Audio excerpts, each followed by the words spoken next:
Sunday. Please open your Bible in John chapter 4. John chapter 4.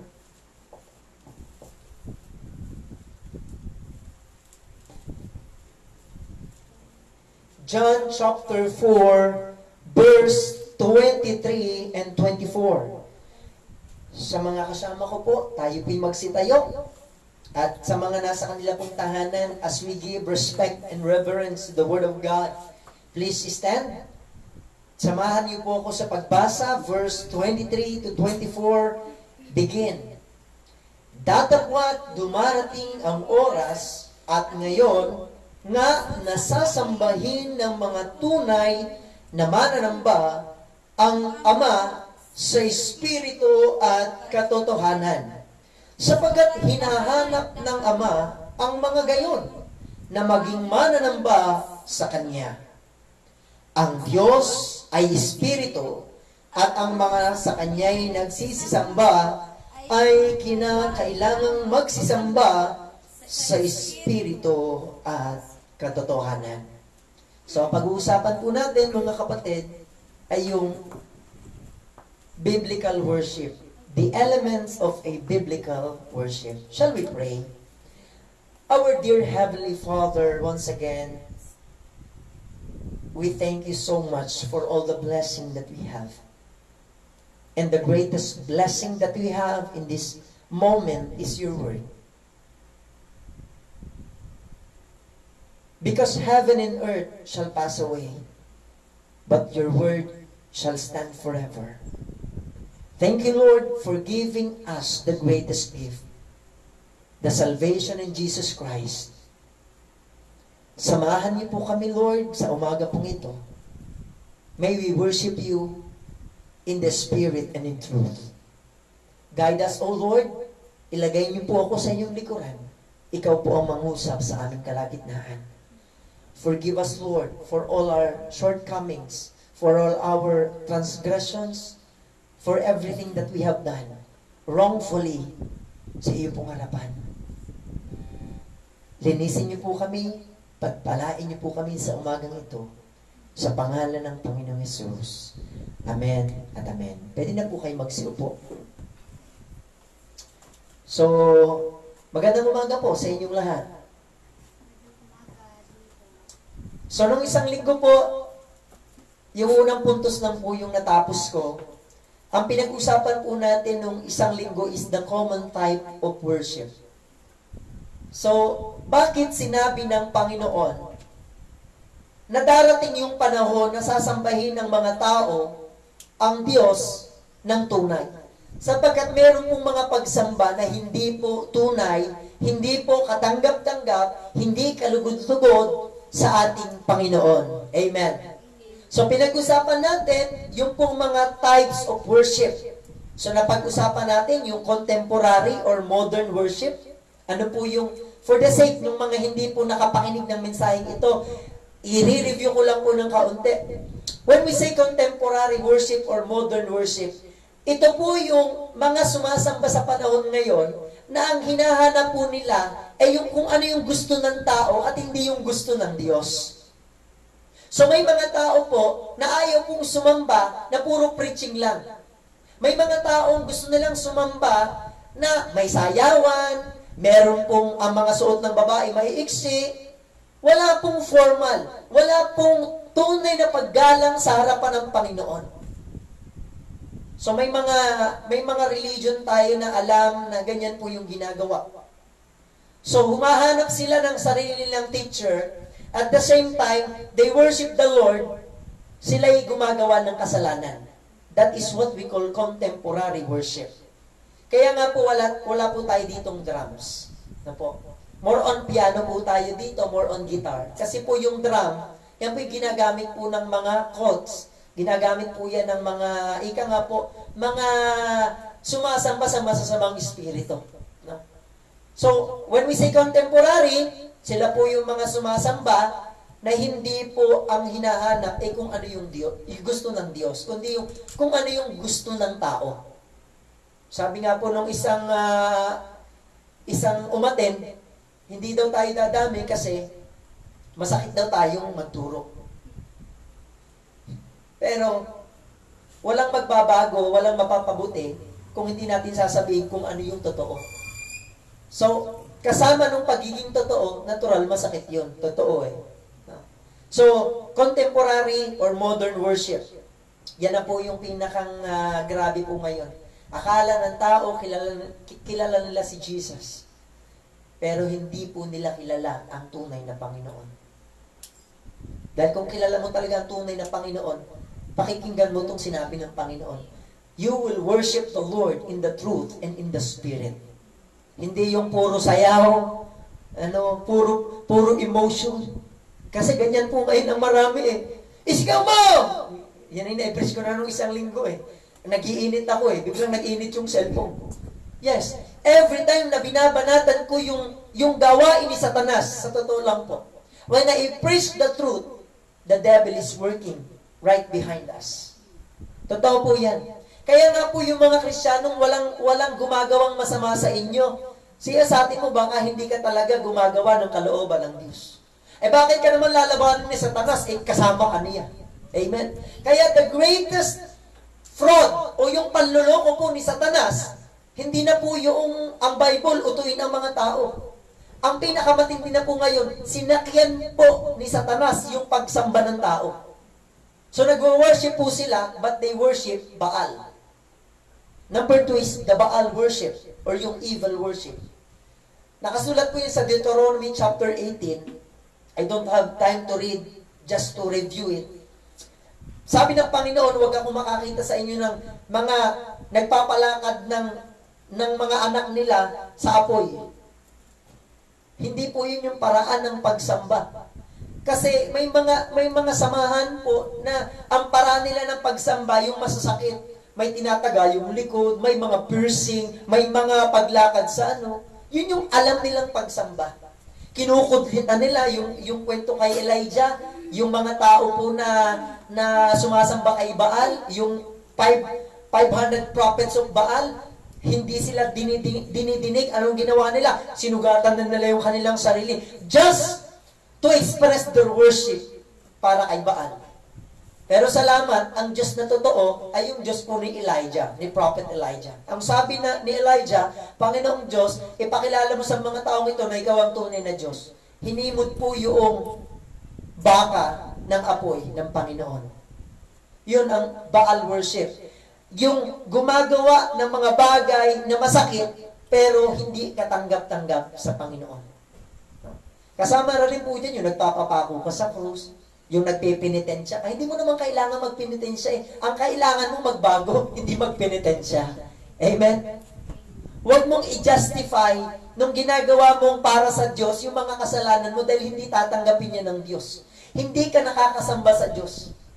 Kaya nga merong sinabi ang Panginoon, kung meron kang kaaway, meron kang kagalit, bago ka sumamba sa Kanya, makipag-ayos ka muna. Eh kahit ano pang religious act ang gawin mo, kung may kagalit ka naman, di ka nakikipagbati, hanggang ngayon nagmumura ka, gumagawa ka ng masama, then you are worshiping Baal. Partida yun, lagi pa yung nasa church. Kaya marami pong sumasamba, hindi talaga po tunay. Hindi sila katanggap-tanggap. Another, hypocritical worship. From the word hypocrites, nagkakaintindihan na po siguro tayo ito. So, malimit po yung mga tao po, kagaya ng mga Pariseyo, gumagawa sila ng matuwid sa harapan ng tao. Pero in their private life, they are doing darkness. They are doing evil things. Eh samantalang, ang Diyos naman po, kahit dilim, kahit liwanag, kita ng Diyos yung ginagawa po natin. Sabi po ng Matthew chapter 15, mabuti ang pagkasabi sa inyo ni Isaias, kayo'y mga mapagpaimbabaw. Bakit? Kasi ginagalang nyo lang ako ng inyong mga labi, pero ang puso ninyo malayo sa akin.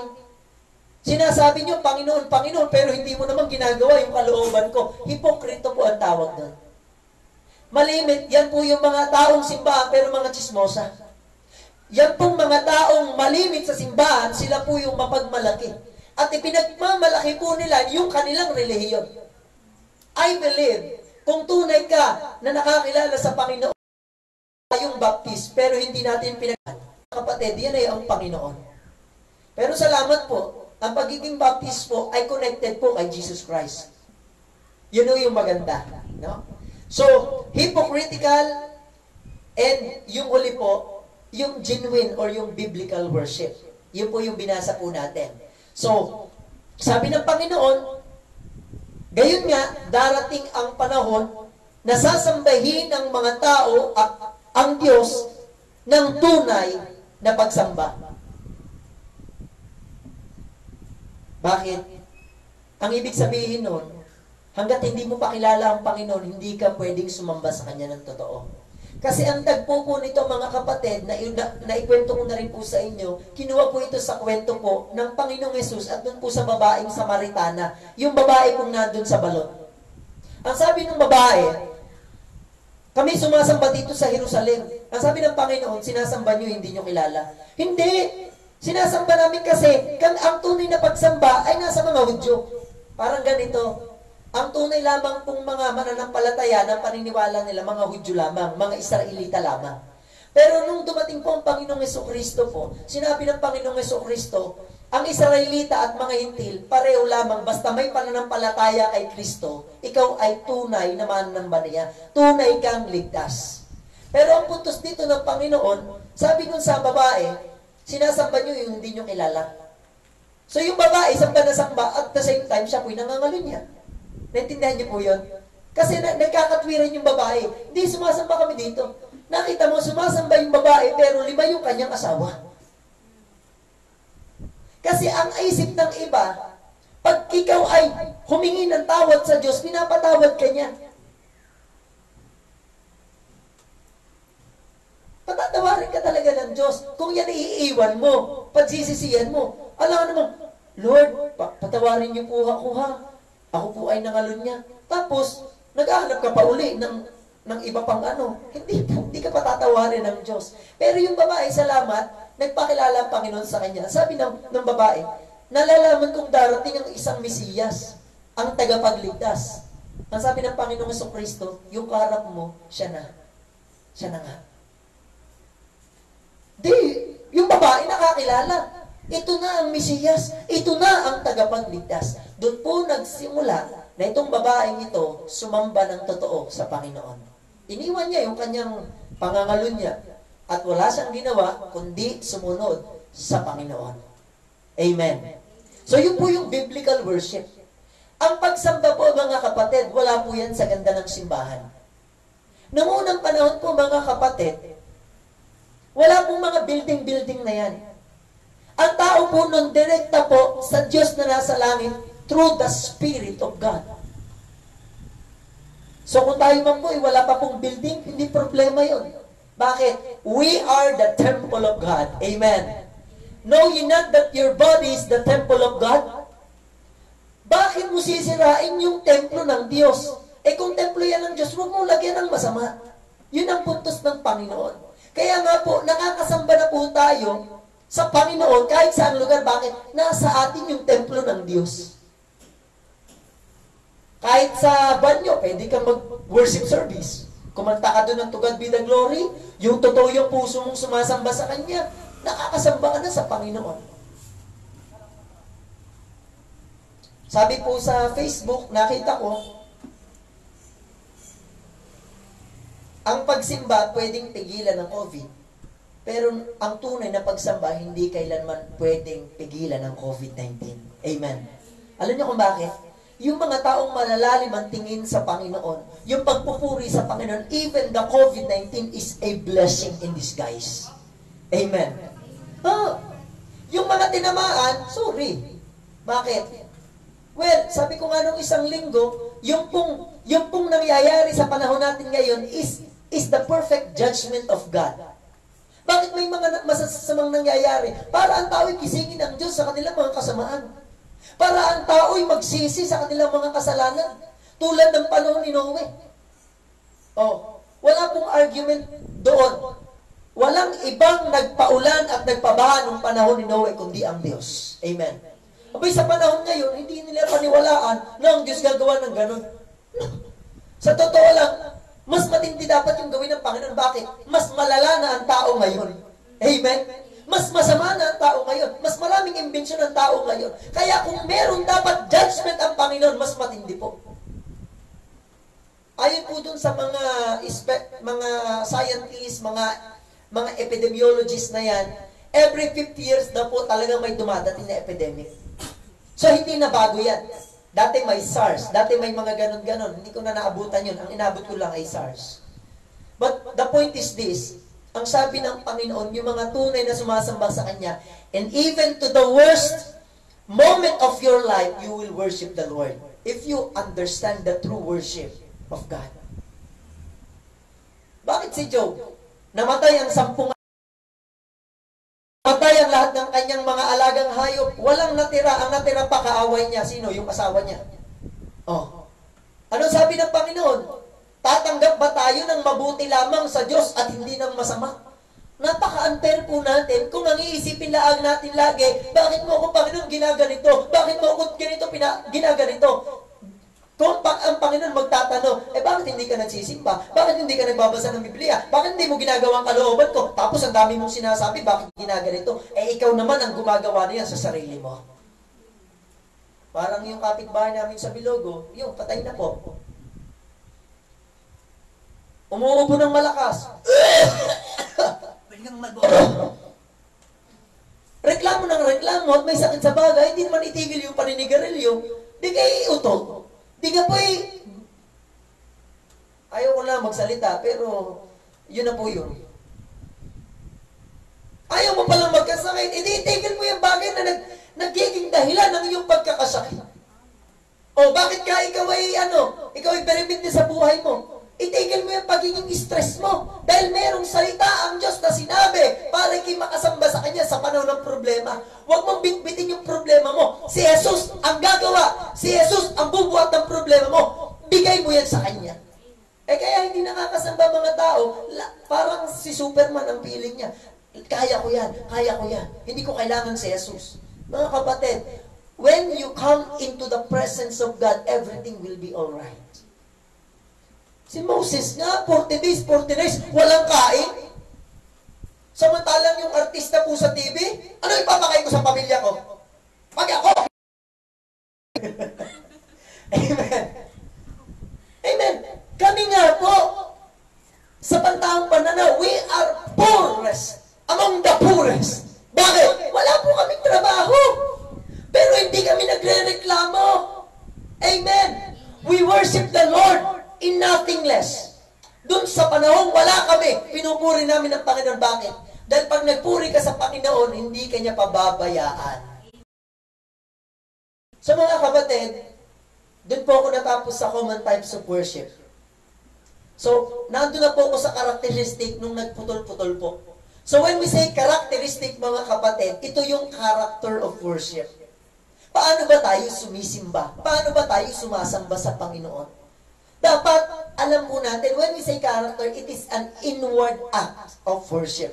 So mga kapatid, na-discuss ko ng konti po yung spiritual, not carnal. Kaya sabi po ng Bible, sasamba sa espiritu at katotohanan. Yung spirit po doon, kinuha ko po yung salitang Griego po, ng salitang spirit, or spiritual, pneumatikos, from the Greek word pneumatikos, na ibig sabihin ay not carnal. Hindi carnal. Ano ba yung carnal? Hindi makalaman. Okay? Hindi na-arouse yung flesh natin. Pero, nabubus niya yung espiritu natin. Naintindihan niyo po yun? So, ano po yung fleshly worship? Yung pinapayagan po natin na ang tatayo dito sa harapan po ay nakatek-tek short.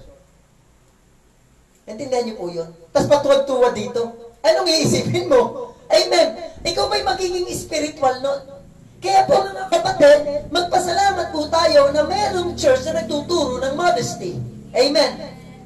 Hindi mo pwedeng sabihin, hindi na uso yung mahabang damit. Ang uso na ngayon, yung mas mahaba yung underwear kaysa dun sa panglabas. Di ba? Yan na po yung katwiran ng marami ngayon. Kaya po sila'y lumalabas ang iksi ng suot dahil ang katwiran nila, hindi na uso yung mahabang damit. Ang uso na ngayon, mga kapatid, hindi porke uso sanglibutan, uso na rin sa Kristiyano. Dahil may standard po ang Kristiyano. Amen. Kaya po mga kapatid, well, for your information, habang hindi pa po lumalala ang inyo pong pagtitiktok, ay sinasabi ko na po sa inyo, hindi po atin yung pagtitiktok. Amen? Baka naman, Brother Florento, gayaan mo rin yung pakagat-kagat labi. Hindi. You cannot worship the Lord through that kind of worship. Amen? Totoo po. Ang tanong, kailan ba natin dapat sambahin ang Diyos? Ito pa yung maling isip ng tao. Pag nasa church, sumasamba sa Diyos, pero Lunes hanggang Sabado, hindi sumasamba sa Diyos. Mali! We must live to worship the Lord in every hour in our lives. In every minute, in every second, we must worship the Lord. Yun po yung kanyang kalooban. Ay ano yung ginagawa ng iba? Pagkalinggo lang sumasamba, pero Lunes hanggang Sabado, nagbababoy.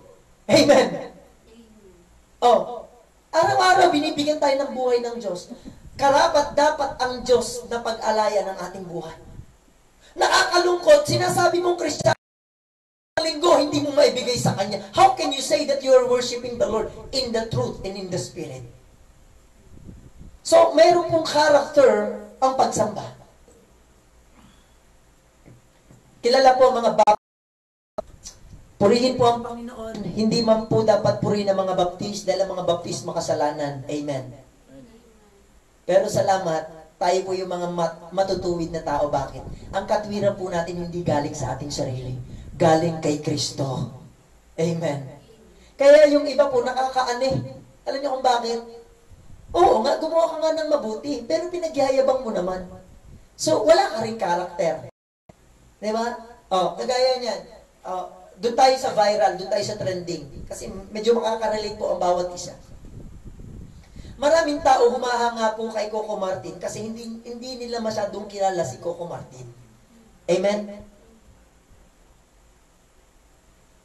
So, nung nalaman nila kung sino talaga si Coco Martin, marami po ang medyo, ganyan pala yan, ganyan pala yan. Bakit? Hindi naman talaga dapat hangaan ng tao. Amen? Dahil sa totoo lang po, lahat ng Diyos, lahat ng tao po, ay may halimaw sa kanyang buhay. Amen? May halimaw po. Magpakabait-bait mo ng tao, ikaw ay may halimaw sa iyong puso. Kaya salamat sa Panginoon, yung pagkahalimaw na yun, pinalitan po ng Espiritu ng Diyos. Naglalaban yun ngayon, halimaw at Espiritu ng Diyos. Kaya po yung Kristiyano po, minsan nagiging halimaw ba? Ang gumagana sa kanya yung pagiging halimaw, hindi yung Espiritu ng Diyos. Amen. Nakakatuwa naman, may umi-amen na.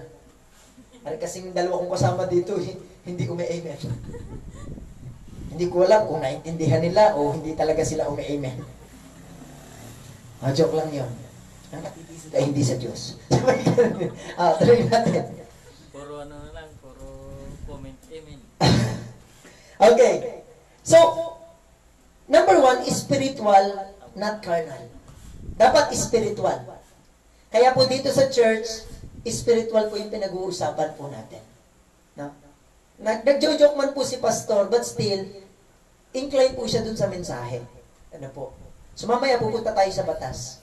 Kasi, pag nakapag-comply ka na, pwede ka na palang lumabas. Okay? Okay. So, sense of humility. Number 2, the genuine character of worship is, there is a sense of humility. How can I say? Yung salita pong worship dyan sa verse 23 and verse 24, kinuha ko po sa salitang Griego na ang ibig sabihin po is to kiss or to lick, like a dog licking his master's hand, giving reverence and adoration to his master. Nakakita na po ba kayo ng aso na pag pinakain ninyo, hinihimuran yung inyong kamay? Have you experienced that? Ako naranasan ko po yun. Hindi po ko yung humihimod sa aso. Ano po? Yung aso yung humihimod sa akin. Yung aso po, pagka yan po'y pinakain nyo ng pinakain, aamuhin ka niyan. Naintindihan niyo po yun? Alam niyo po, yun yung pagpapakita po ng pagpapakumbaba. A sense of worship. Kaya po yung salita pong Greek word po ng worship dito ay kinuha po sa salitang proskuneo, nang ibig sabihin is to kiss the master's hand. Ang ibig sabihin po mga kapatid, hindi ka pwedeng sumamba sa Panginoon na hindi ka marunong magpakumbaba sa kanyang harapan. Pag-usapan po natin, yung mga pumupunta po sa church na hindi talaga nakakasamba sa Panginoon. Every written word in the Word of God is the Word of God. Pag hindi mo yan pinapakinggan at may bahagi dyan na sasabihin mo, hindi naman totoo yun. Yun yung nasa sa iyo yun. Kung gagawin mo. Yun yung gawa-gawa lang ni pastor. May mga ganyan po. Pero pag nasigurado mo, nabasa mo sa Bible, na naandyan talaga, tinuturo ng Biblia, mga kapatid, wala kang dapat ireklamo. Nakakita na po ba kayo ng katulong na reklamo ng reklamo sa kanyang amo? At ang sabi niya, kadami niyo namang pinapalabog sa akin? Oh, meron bang gano'n? Wala. Kahit ano pang gawin mo, mali ka pa rin sa harapan ng iyong amo. Tama ba? Kasi, alipin ka lang. Amo siya, magpakumbaba tayo. Mga kapatid, gusto ko pong lalo na po sa mga member po ng simbahan. Lagi niyo pong iisipin po, every time the pastor is preaching the Word of God, think not, this is not the word of the pastor. This is the word of the Holy God in heaven. Oh. Ako po, nagpapailalim lang din po sa Biblia. And even the highest position in this country, nasa ilalim po ng kapangyarihan ng Biblia. Nung si President Rodrigo Duterte po ay nag-inaugurate as our President of the Republic of the Philippines, siya po'y nanumpa, ipinatong niya po yung kanyang kamay sa Biblia. Nakita niyo ba yon? Ano ba yung ibig sabihin nun? Ang ibig sabihin po nun, mga kapatid, yung kanya pong authority po ay nasa ilalim po nung. Ano ibig sabihin nun? Ang government po dapat ayon sa katwiran. Ang Bible po, katwiran. Amen. Naniniwala ba kayo ang Bible katwiran? So pag hindi po tayo sumusunod po dito, isa lang po ibig sabihin nun, tayo po'y kalikuan. Anything na nakasulat po dito. Meron po mga nangangaral po, gumagawa sila ng sarili nilang aral. Actually, yung iba nga pong simbahan, may sariling aklat Meron pong watchtower, may pasugo, o ano pa, may Quran. But we believe as a believer, Bible is the complete revelation. So wala po tayong babawas, wala tayong idadagdag. Ito na po yung ating standard ng pagsamba. Kaya nga po, sa pagsamba, maganda makita po yung humility. Ano yung pag sinabing humility? Kinawa po yun sa salita pong humus. Ano yung humus? Lupa. Wala po tayong pagmamalaki. Yung hindi po sumasamba sa Diyos, hindi po marunong magpakumbaba. Sa tingin niyo po, yung tumitira sa ating Pangulo, yung po ba'y nagpapailalim sa batas? Kaya nga po hinuli. Bakit? Labagista. Marami na pong nahuli. Di po ba? Bakit? Everyone is under the law. We are not above the law. And even the president, sino man po ang tao, gano'n man siya kataas, we are under the law. Kaya mga kapatid, sana maintindihan po ninyo, dapat merong sense of humility. Meron pong pagpapakumbaba sa pagsamba. Well, sa worship, pag tayo po'y sumasamba, isa po sa makikita ko pong sinyales na yung nakikinig po may pagpapakumbaba. After he hear the word of God, or she hear the word of God, there is changes in his or her life. Amen. Hindi po, mga kapatid, hindi ko po minamasa. Time will come, tayo po ay, kasi saan ba naman natin gagawin dito yung pag-forward? Di ba? Sabi nung iba, ako'y hindi showy. Well, kung tunay ka naman talaga magpakumbaba, anong masama na pumunta ka sa altar, magpakumbaba ka sa harapan ng Panginoon. Pero may isip na ganito yung tao, ako may nagpapakumbaba sa Diyos, pero hindi ko na kailangan ipakita sa mga tao. No. Eh kung talagang hindi mo sa tao pinapakita, bakit mo pakikinggan yung sinasabi nila? Amen? Na kaya na hindi na ako napunta sa unahan kasi ayaw kong makapakinig na sasabihin nila na pumupunta lang daw ako doon para magpakitang tao. Eh kung talagang sumasamba ka sa Diyos, edi wala kang pakialam sa sasabihin nila. Basta ikaw ay sumamba sa Diyos, totoo sa puso mo, gawin mo. Mga kapatid, meron din naman pong iyak ng iyak sa harapan, pero hindi naman nagsisisi. So anong ibig sabihin po nun?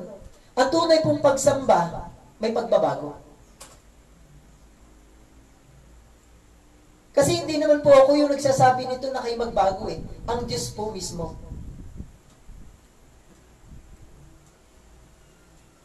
So, there is a sense of humility. Gumamit po ako ng story. Doon po sa Luke chapter 18, may dalawang tao po doon na pumunta ng church. Ang sabi ng isa, Diyos. Imagine mo yun. Diyos. Pinapasalamatan kita. Ako'y nakakagawa ng mabuti.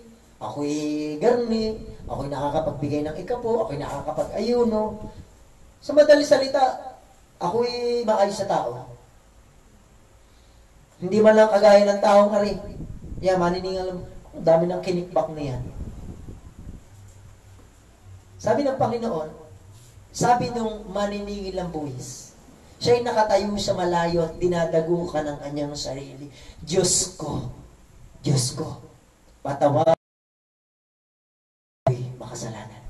If you don't have that kind of feelings in your heart, then you don't have the sense of humility. Amen. Kasi minsan, kaya po meron po mga retaliate na member po sa pastor. Ang nakikitang mali, si pastor. Parang yung pong pariseyo, nakitang may mali, yung pong maningilang buwis, ang sabi, hindi man lang ako kagaya ng taong iyan, makasalanan. Amen.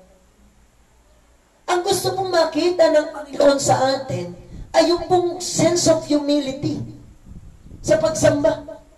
At pag meron kang sense of humility sa pagsamba, gagawin mo kung ano yung tama.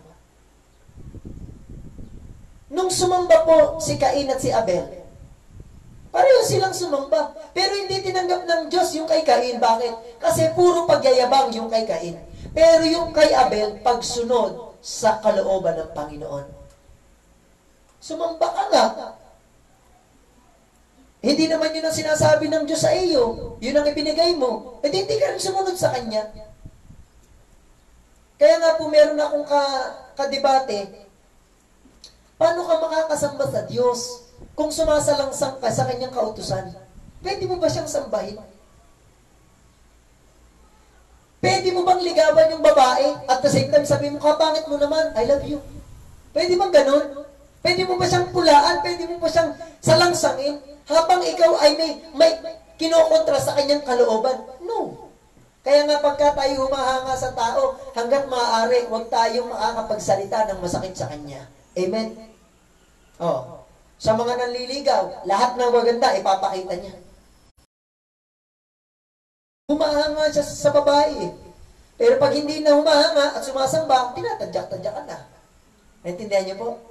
Kaya yung mga tao kung walang sense of humility, hindi talaga sila sumusunod sa kalooban ng Panginoon.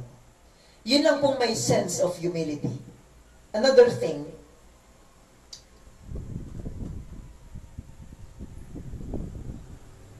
pag sinabi pong sense of humility, ito po yung ng buhay ng tao na ipinakita po ni Apostol Pablo na kahit ang dami niya ng ginawang mabuti, ang sabi niya po, walang tumitirang mabuti sa akin. Ang sabi pa ni Apostol Pablo sa Timothy, ako ang pangulo sa mga makasalanan. Sana yan po yung feeling natin. Sana pa kung babaan po tayo. Amen. O, pag-usapan natin yung nagagalit. Kaya nagagalit din. Ako'y nagagalit din po. But I'm trying my best na hindi ko po maipakita po yung galit. O, nagagalit din po ba kayo? Alam niyo po yung pagiging magagalitin? Yan po yung pagtingin ng mali ng iba na para bagang ikaw ay wala ding ginagawang mali. Did you understand my point? Halimbawa, yung nanay. Yung nanay, bata ring nag-asawa. Si nanay, lagi nasa sugalan, walang kwenta ang kanyang ginagawa. Walang changes. So, madaling salita, yung kanyang anak napapahamak. Naintindihan niyo po? Bakit maraming kabataan ang napapahamak? Dahil yung magulang nila nasa kapahamakan din. So, ano nangyari? Si anak nabuntis. Pwede na yung losak lang. So, ano yung puntos? Nabuntis si anak. Anong mararamdaman mo kung ikaw yung ina? Sasabihin ng iyong anak, Mama, nakapasa po ako sa test. Kakatuwa naman ang anak ko. Anong test? Pregnancy test. So, nakapasa ka dun sa pregnancy test. Ano sa tingin mo mararamdaman ng magulang? Kagalit yan. Binibigyan ka ng baon. Lahat na. Talagang sabihin na po natin, lahat ng pwedeng itapon sa bahay, itinapon. Dahil sa galit sa kanyang anak. Sabi nung kung pagmanin sa akin, wala may hindi siya. Siya nga ay 14 years old pa lang, nagpabuntis na. Natindihan niyo po yun? Kung ikaw mismo, gawain mo yung bagay na yun, then you don't have right to get angry. Amen. Amen. Kaya ako po galit sa mga mag-iinom, maglalasing. Hindi ako mag-iinom. Hindi ako maglalasing. Pero kung ako'y lasing ngayon, ako'y galit sa inyo. Ay, sasabihin nyo sa akin, kapal na mukha mo! Magagalit ka sa akin, maglalasing ka rin. Kaya nga po mga kapatid, wala po tayong karapatang magturo ng liwanag kung tayo po'y nasa dilim.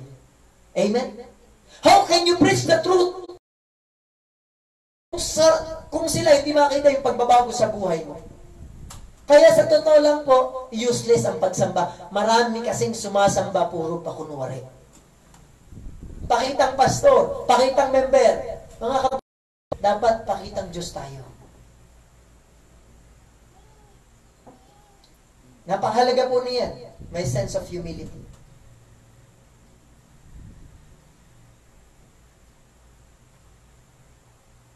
Another, merong scriptural truths.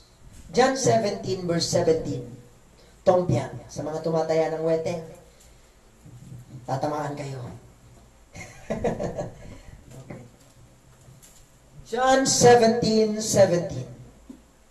Tingnan niyo po. Pakabanalin mo sila sa katotohanan, ang salita mo'y katotohanan.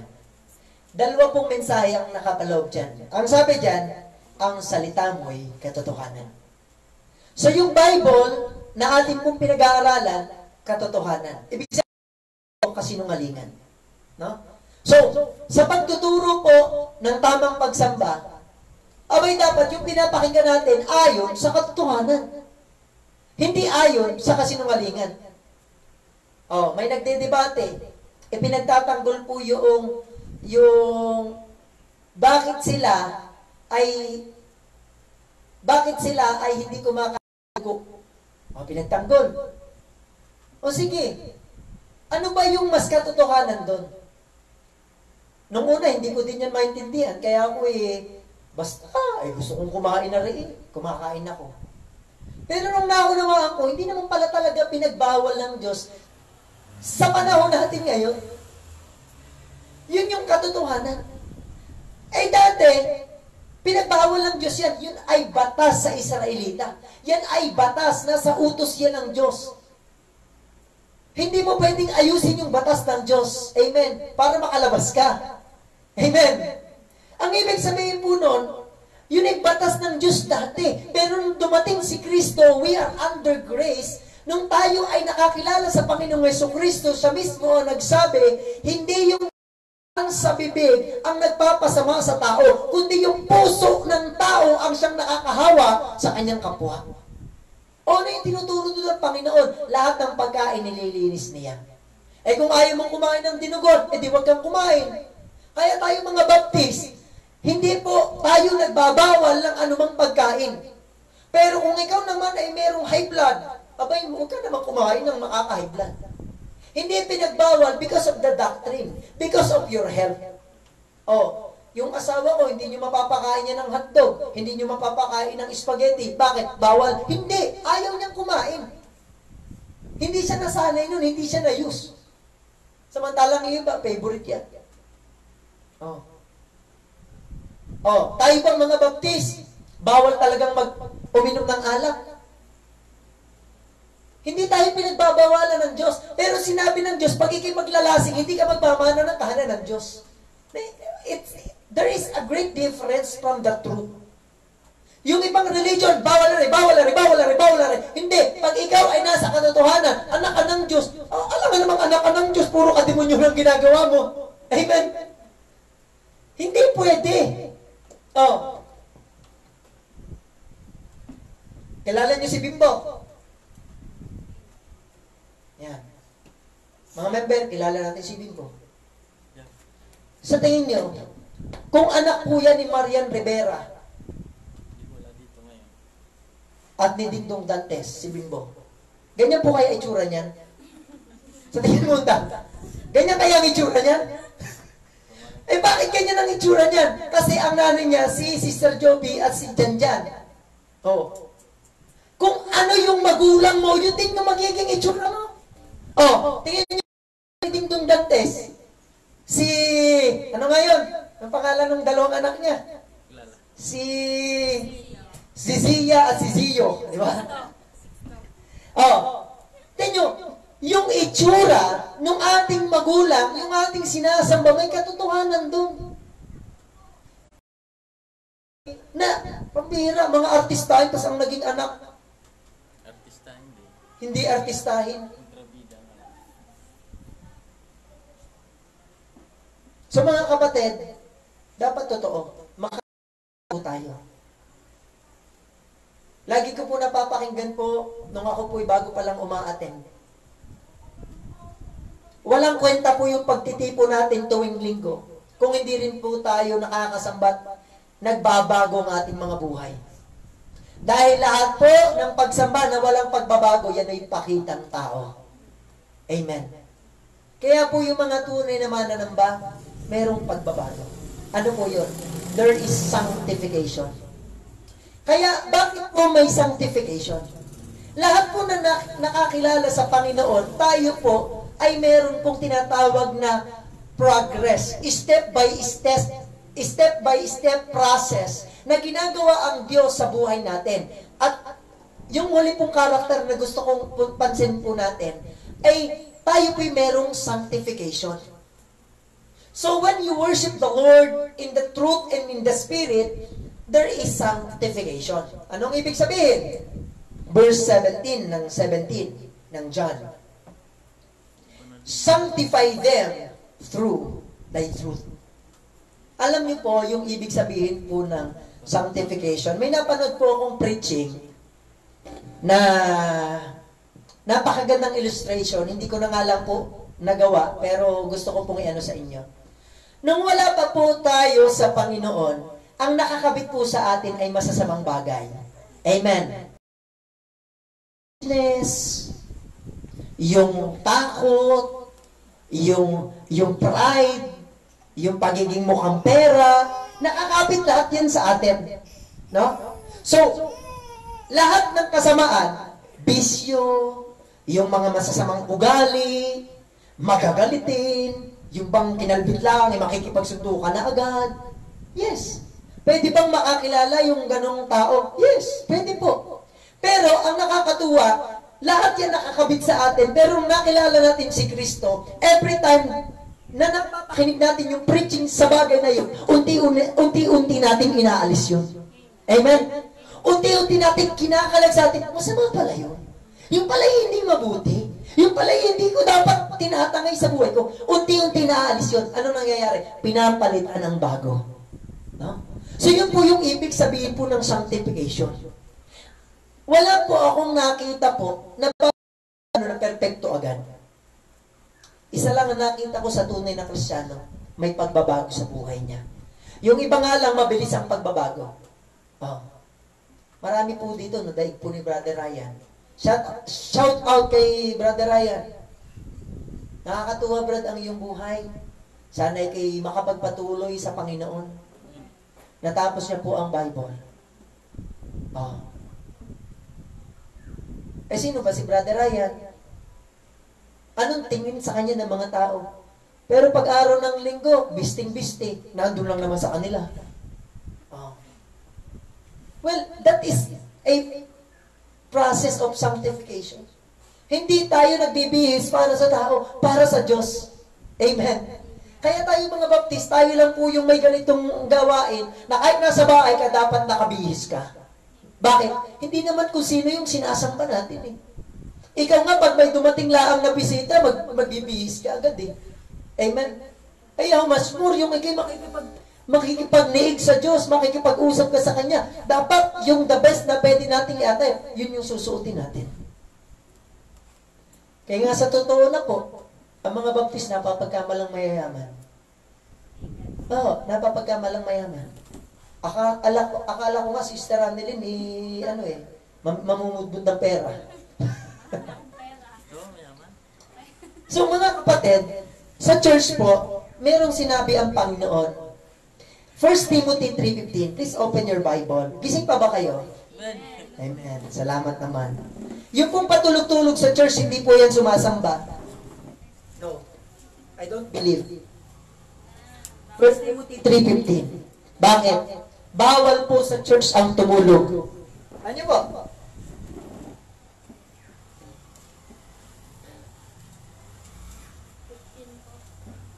Yan. 1 Timothy 3:15. Unang Timoteo chapter 3 verse 15. Ngunit kung ako'y magluwat ng mahabang panahon, ay upang maalaman mo kung paano ang dapat, take note the word dapat, sa mga tao na ugaliin nila sa bahay ng Diyos. Okay? Na siyang iglesia na buhay at haligi at suhay ng katotohanan. Yan po yung ginagamit ng dating daan. Yung verse na yan. So what must be? So kanina pinag-usapan natin yung inward. Ang pinag-uusapan po natin ngayon yung outward.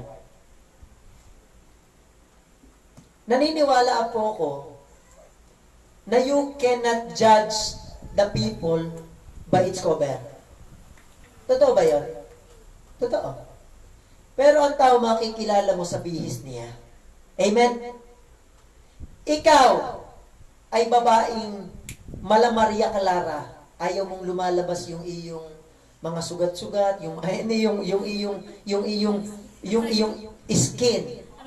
Tanong, ayaw mong lumabas yung iyong skin at may pakita sa tao. Tanong, magsusuot ka ba ng maiksing suot? Hindi. Bakit? Kasi ang pagkatao ay ng iba na malaswa. Oh. Very trending ngayon, viral po yan. Kaya pag wala tayong espiritu ng Diyos, lalo na mga lalaki ngayon, nagpe-Facebook ka lang, nasa TikTok na ang beer house. Amen! Is that true? Oh, Brother Correndo, may nakita ka bang ganyan? Ako, may nakita akong ganyan. Pero salamat sa Diyos, hindi yung katwiran ko nagligtas sa akin. Amen! Hindi yung pagiging matuwid ko, dahil inaamin ko, yung laman ko gusto nun, pero yung espiritu na nasa puso ko, nakikipaglaban. Wag yan, wag yan. Oh. Ano pa ang uso po ngayon? Yung mga nagtitiktok na labas po ang mga bundok. Labas po yung mga masiselang bahagi ng katawan. Yan po ang takbo ng sanglibutan, mga kapatid. Ang matindi, nasa loob ng church.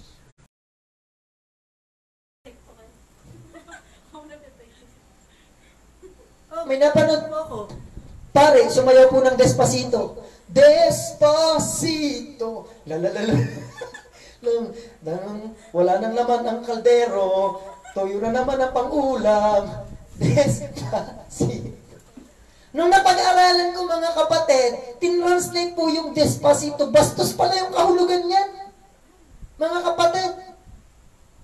Hubarin mo na ang yung mga damit. Tayo magsasayaw na ng kalaswaan. Yan po ang mensahe nun. Ay, mga tao naman, Despacito. Oh. Ang matindi po niyan, ito pa minsan malimit, pagkatapos nung service, ang tutunog po yung tunog ng sanglibutan.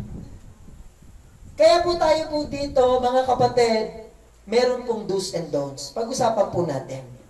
God is the God of order, and we must be in order. Amen. Hindi po pwedeng basta na.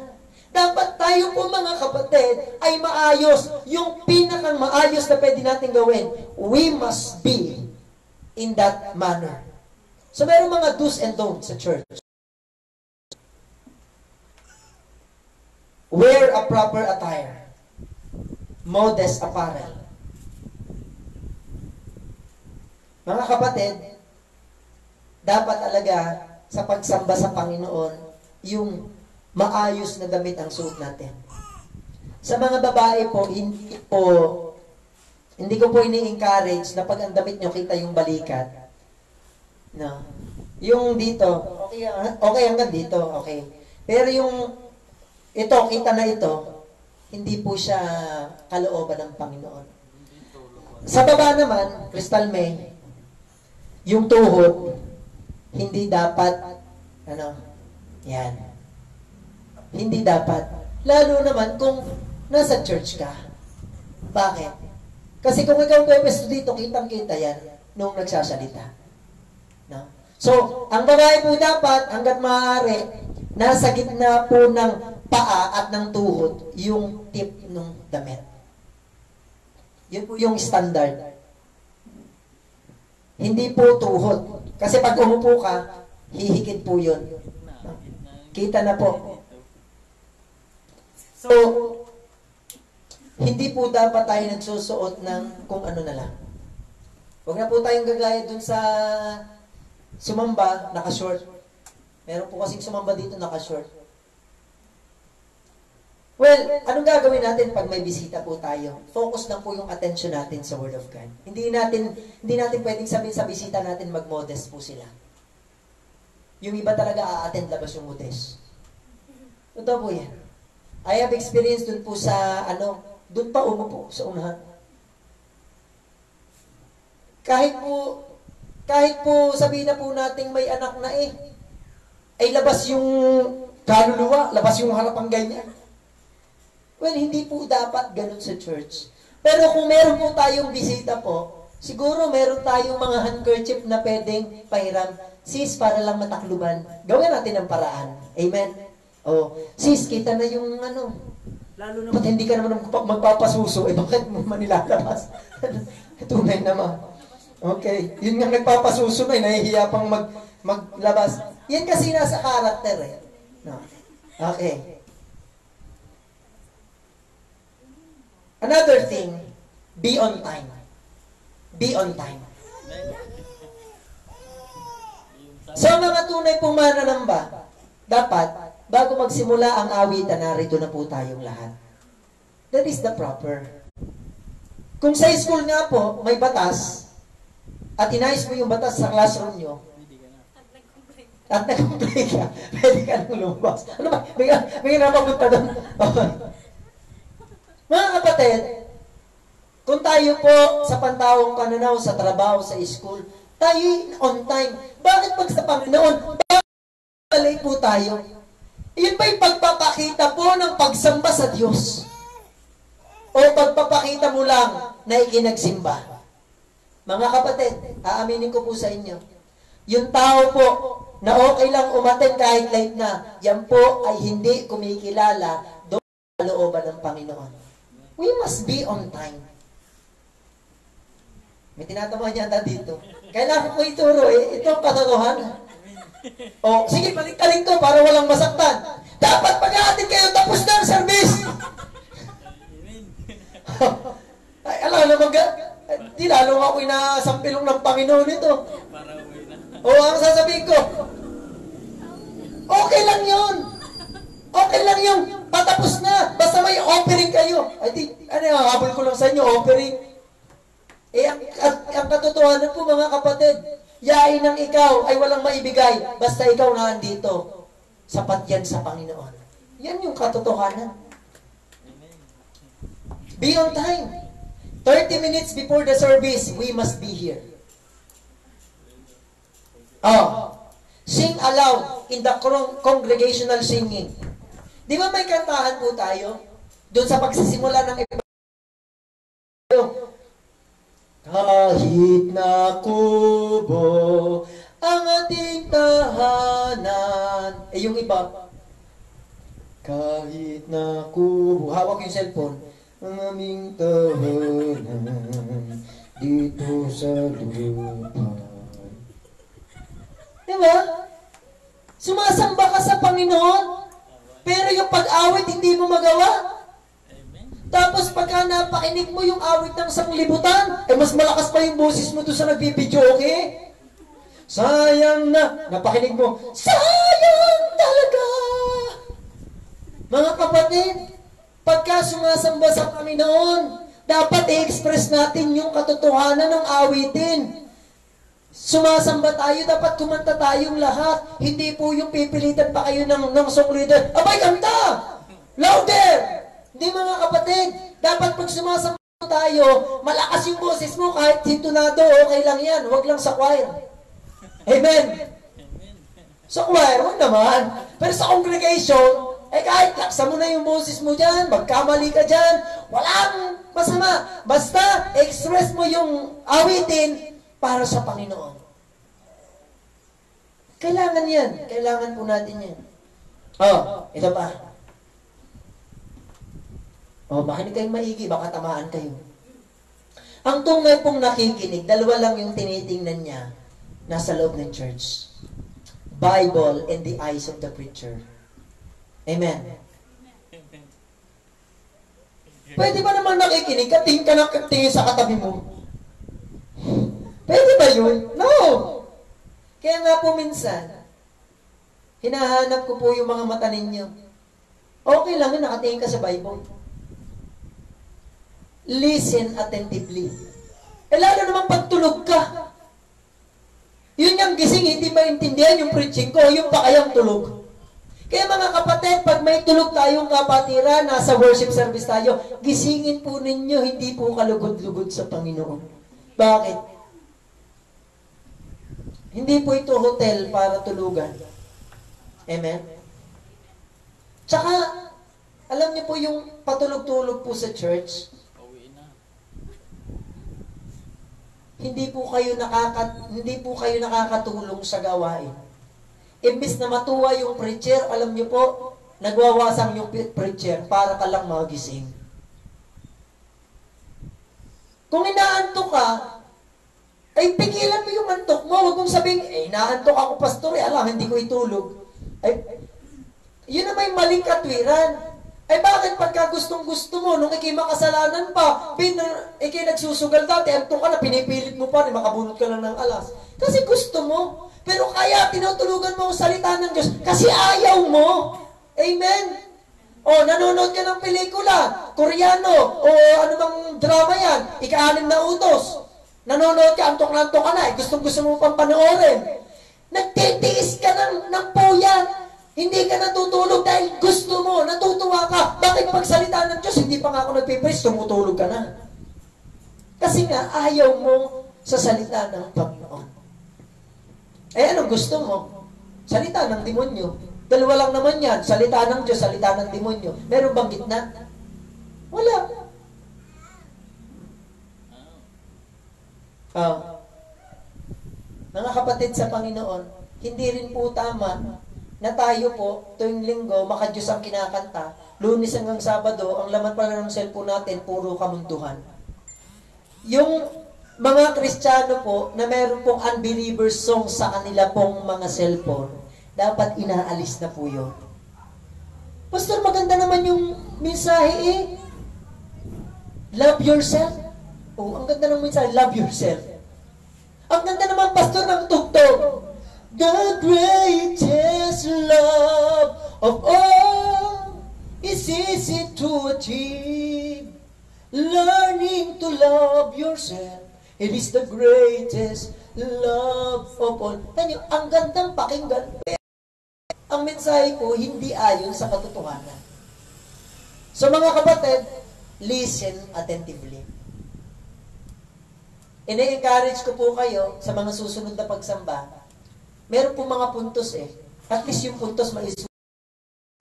Para makinig kayo ng maayos, magdala kayo ng ballpen, magdala kayo ng notebook, at isulat niyo yung puntos. Bakit? Kasi darating yung panahon, magbibigay ako ng award dun sa mga nagsusulat ng puntos ko. 10,000!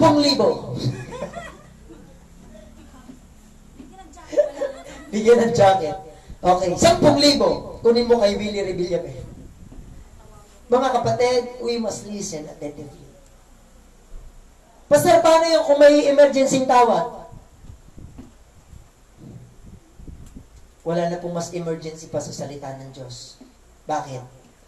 Kasi ang salita ng Diyos, pwedeng bukas hindi mo na mapakinig ang salita ng Diyos. Listen attentively. Ito ang matindi.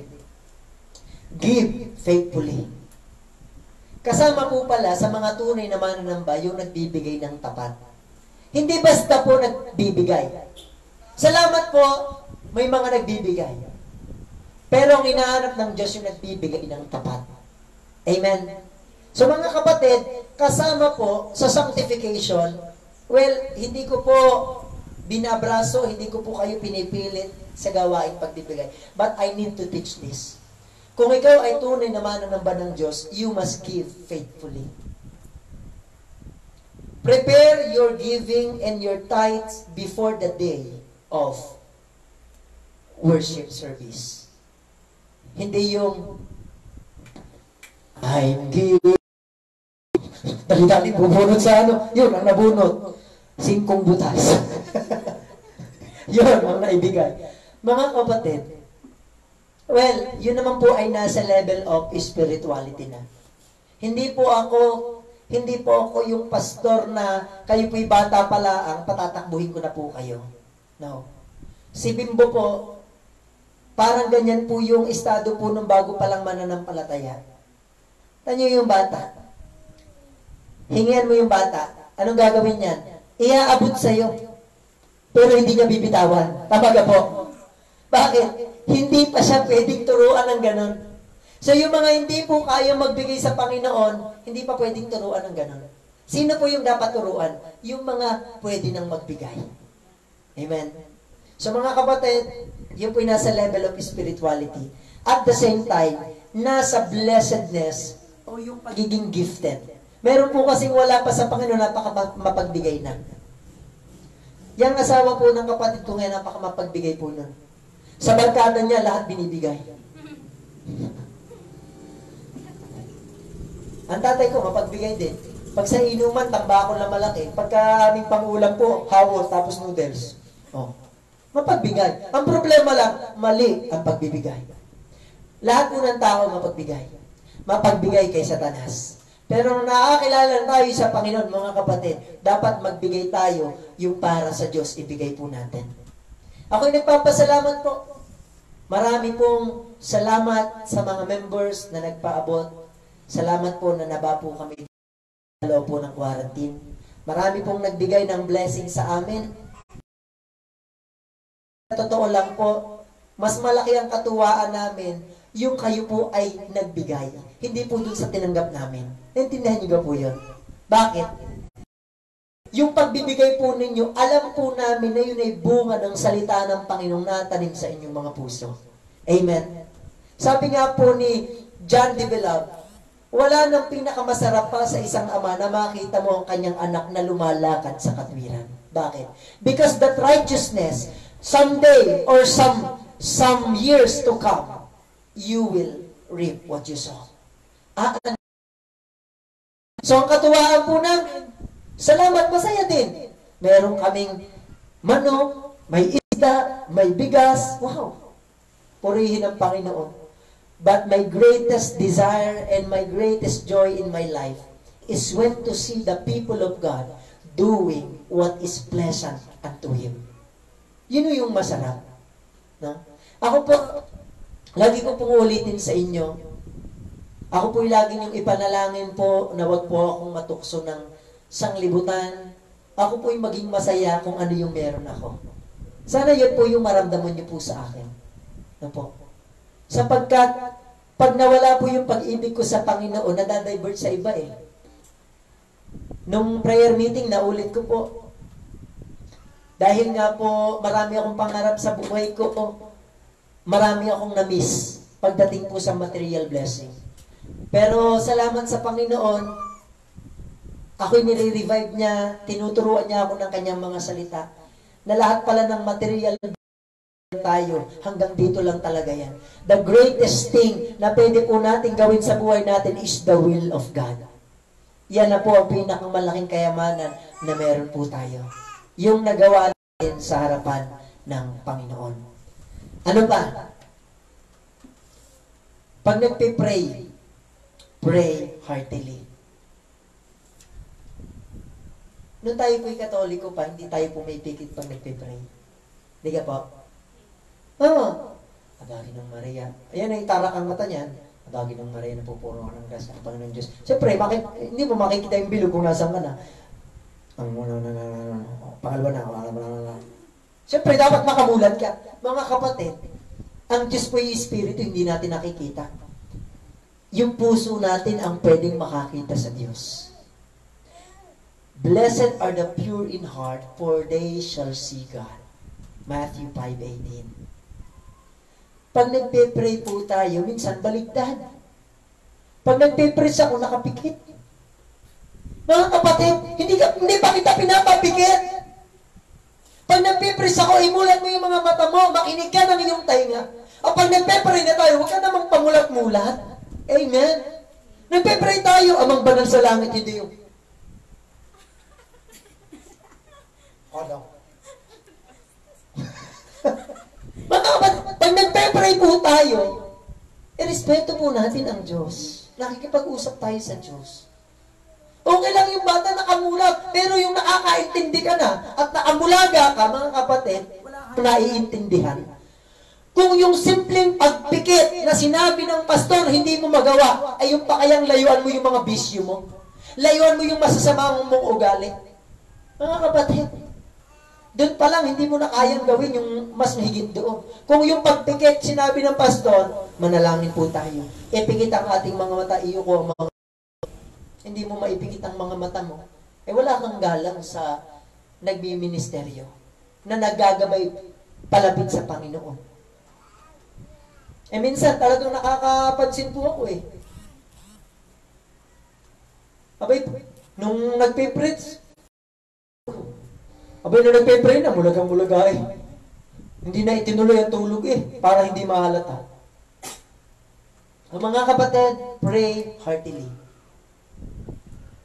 So, ang Diyos po ay dapat nating sambahin sa Espiritu. And the last point na gusto kong tapusin po ngayon, okay pa po ba kayo? So, nandun po tayo sa karakteristik at pupunta na po tayo sa Christocentric worship. Christocentric worship. What meaning of Christocentric? From the word centric. Center po yung ibig sabihin. From the word center, umiikot po yung pagsamba natin sa Panginoong Hesukristo. Ito po yung hindi alam ng marami. Hindi nila sinasamba si Jesus. Eh bakit namin sasambahin si Jesus? Eh siya'y tao lamang. Paano naging tao lamang si Jesus? Eh siya ay nagkatawang tao. Ikaw ba nagkatawang tao bilang tao? Hindi. Tao ka ba? Ka magkakatawang tao? Eh dahil hindi nga siya tunay na tao, dati siya'y nagkatawang tao para maging tao. Siya yung ikalawang persona ng Diyos na nasa langit. Ang Diyos ay isa pero tatlong persona. Diyos Ama, Diyos Anak, at Diyos Espiritu Santo. Ang sino mang nakakakilala kay Jesus, kay Kristo, ay kumikilala na rin sa Ama. Hindi mo pwedeng pag-iwalayin yun. Huwag mong pagsilusin yung dalawa. Dahil sinabi mismo ng Ama, ang sino mang kumilala sa Panginoong Jesucristo, siya'y kumikilala na sa akin. Ang sabi ng Ama na nasa langit, yan ang bugtong kong anak na lubos kong inalulugdan. Kung ano ang sabihin niya, yun ang gawin ninyo. Bakit? Dahil si Jesus po yung sentro po ng pagsamba. And even in the past, sino po ang nauna sa history? Si Moses o si Jesus Christ? Sa pagiging tao. Sa pagiging tao po, si Moses. Tama. Dahil napakahabang panahon pa bago dumating si Jesus Christ. Pero si Moses, sinasamba na niya si Jesus Christ. Ang sabi ng Hebrews, basahin po natin, yan niyo po, Hebrews chapter 11, verse 24. Sa pananampalataya, nang lumaki na si Moses, ay tumangging siya'y tawaging anak ng anak na babae ni Faraon, na pinili pa ang siya'y tampalasanin na kasama ng bayan ng Diyos, kaysa magtamo ng nagsisikupas na kaligayahan sa pagkakasala. Verse 26. Na inaring malaking kayamanan ang kadustaan ni Kristo.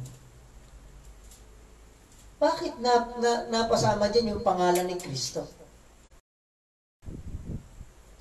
Na inaring malaking kayamanan ang kadustaan ni Kristo kaysa mga kayamanan ng Ehipto. Sapagkat ang kanyang tinititigan ay ang gantimpalang. Sino po ba si Moses? He is the prince of Egypt. Hindi siya si Paraon that time. Si Moses po ay prinsipe ng Egypt. So sa history po, nauna po ang mga Egyptian. Nauna si Paraon kaysa kay Jesus Christ sa pagiging tao. Pero dahil ang ipinapakilala sa Old Testament ay si Jesus Christ, kilala na po ni Moses si Jesus Christ. Amen. Sa Genesis chapter 1 verse 15, sabi po doon, yung iyong anak, yung iyong ilalabas na anak na binhi, tutuklawin ang kanyang sako. Mamamatay yung anak na yon. Pero yung anak naman na yon ang dudurog ng ulo ng ahas. Napag-aralan na po natin yan sa atin pong Bible quiz. Bakit? Sa panahon pa lang ni Adam and ni Eve, pinapakilala na po si Jesus Christ. Huwag po kayong malito. Ang pagka-Diyos po ng Diyos ay hindi po dapat ibase natin sa isang pangalan lamang. Ito po yung nais kong ipahayag po sa inyo. Si Jesus Christ po ang kinikilalang Yahweh ng Bible. Intindihan niyo po yon. Siya po yung Adonai. He is the most powerful. He is the Alpha and the Omega. Ang tawag sa Kanya, pwede mong atawag sa Kanya, Bread of Life. Pwede mong itawag sa Kanya, Light of the World. Pwede mong itawag sa Kanya, He is the beginning and the end. Pwede mo siyang tawaging Amen. Dahil lahat po ng pangalan ng Diyos ay patungkol kay Jesus Christ. Eh bakit si Jesus Christ yung kinikilala nating Diyos? Yung Jesus kinalaman sa pagiging tagapagligtas. What is the meaning of Jesus? From the Greek word Joshua. Joshua, deliverer ang ibig sabihin. Si Jesus, tagapagligtas, deliverer. Eh ano naman yung Christ? Sa atin po, halimbawa ako, Melmark Almario. Yung Almario surname. Si Jesus Christ, hindi po niya surname yon. Yung Christ. Naintindihan niyo po? Jesus the Christ.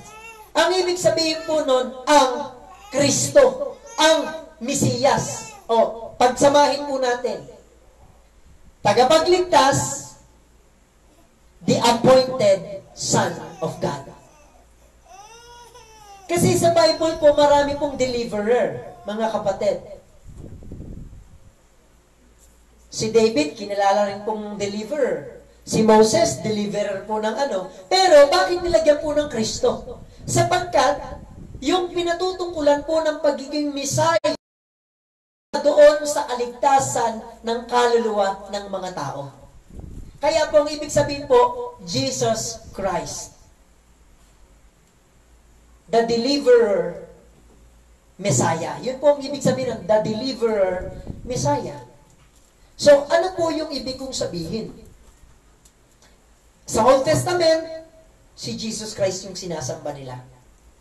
Pinapakilala na po doon na si Jesus Christ po yun. Yung tupa na inihahandog po sa altar, si Isaac na inihandog, si Joseph na binugbog, itinapon sa balon, pinagbili ng kanyang mga kapatid sa mga Ismailita at naging alipin sa Egypt. Yun ay pagpapakilala po kay Jesus Christ. Siya yun. Si Haring David. Hindi ko sinabing si Haring David si Jesus Christ. Pero sa yung hari. Naintindihan niyo po? Kaya may mga hari, may mga judges, si Jesus Christ yung judges. Yung sa mga hari, si Jesus Christ yung hari. Nung si Moses, dineliver niya po yung mga Israelites, si Jesus Christ po yung deliverer ng Israelites. So, ang pinatutungkulan po ng Biblia from the Old Testament, mga kapatid, walang iba kundi si Jesus Christ. Punta po tayo sa present. Ngayon, sino po yung sinasamba po natin? Si Jesus Christ. Amen. Bakit tayo pag nananalangin sa pangalan ng Panginoong Hesus? Di ba? Parang merong contradict doon. Sa pangalan ng Panginoong Hesus, ito po'y aming dalangin. Ganito po kasi yun, let me explain this to you. Ang Ama po ay patungkol po dun sa kanya pong pagiging Almighty Father. Bakit hinihingi natin sa pangalan ni Jesus? Kasi siya po yung naging daan natin para tayo maging katanggap-tanggap sa Ama. Siya yung naging pampalubag-loob sa ating mga kasalanan. Kaya pag nagpe-pray tayo, huwag kang dedirekta sa Ama. Dumirekta ka kay Jesus Christ dahil siya po yung kinalulugdan ng Ama. Naintindihan niyo po? Parang, ano ba yun? Hindi po dalawa yung ating dinadalanginan. Dahil Diyos mismo nagsabi, lahat ng inyong hingiin nyo sa pangalan ng aking, lahat ng gusto nyo hingiin sa Ama, sa Book of John, sinabi ni Jesus Christ, hingiin nyo ang lahat ng bangin sa pangalan ko. Pagdating po doon sa kwento ni Felipe, sabi ni Jesus Christ, ako ang daan, ako ang katotohanan, ako ang buhay. Walang makakaparoon sa Ama kundi sa magitan ko. Sabi ni Felipe, ipakita mo sa amin ang Ama at sukat na ito sa amin. Makukontento na kami, makita lamang namin ang Ama. Ano sabi ni Jesus Christ? Felipe, matagal mo na akong kasama. Ang kumikilala sa akin ay kumikilala sa Ama. Hanggang ngayon pa naman, Felipe, hindi mo pa ako kilala. Ano yung ibig sabihin doon ni Jesus Christ? Pag kinilala mo si Jesus Christ that He is the Almighty Father, yung Ama hindi magseselos. Bakit? Dahil si Kristo po yung ipinakilala pong Diyos sa Biblia. Kilala natin. Ang Diyos po ay Ama. Amen po ba? Ang tanong, si Kristo po ba ay ina? Hindi. Ama siya. Sabi ng Isaiah, buklatin po. Isaiah 9 verse 6. Dito po nalilito yung iba Kaya yung iba, mali yung pagsamba. Kasi hindi po Christo-centric.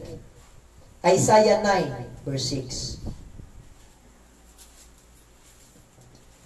Sapagkat sa atin ay ipinanganak ang isang bata.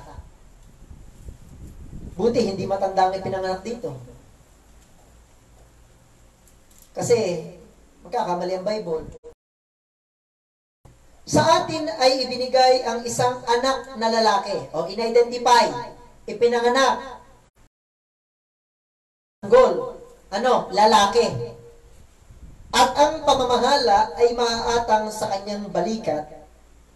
At ang kanyang pangalan, tanyo po, hindi lang po Jesus Christ ang pangalan niya, ay tatawaging kamangha-mangha, tagapayo, makapangyarihang Diyos, walang hanggang Ama,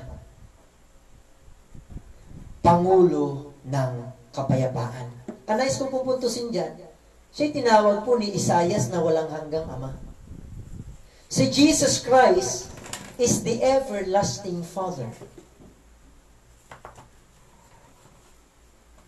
So mga kapatid, para maging totoo yung pagsamba po natin, dapat tama yung kinikilala nating Diyos.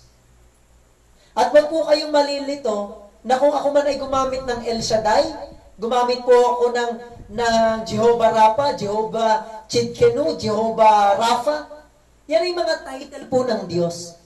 Pero ang tinutukoy niyan ay si Jesus Christ lamang. Philippians chapter 2. Philippians chapter 2. Philippians chapter 2, verse 5. Magkaroon kayo sa inyo ng pag-iisip na ito'y na kay Kristo Jesus din naman. Na siya, bagamat nasaan yung Diyos, pwede bang yung tao maging anyong Diyos?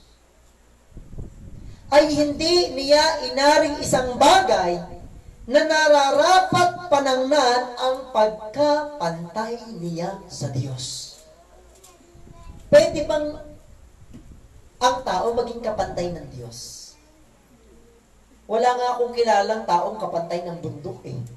Amen? Wala nga po akong kilalang taong naging kapantay ng zebra sa tangkad na nakatungo po sa puno. Marami po sa atin unano. Pero ang ibig sabihin po niyan, yung authority, yung power, hindi po yan yung height. O, tuloy natin. Kundi bagkos hinubad niya ito. Ano yung hinubad niya? Ito po yung kanyang pagiging Diyos. Hinubad niya. Kasi hindi naman po pwedeng maging alipin ang Diyos. Tama? Pwede niyo po bang utusan ng Diyos? Hindi. Pero bakit po si Jesus ay naging alipin? Hinubad niya po yung kanyang pagka-Diyos. Anong sabi dyan?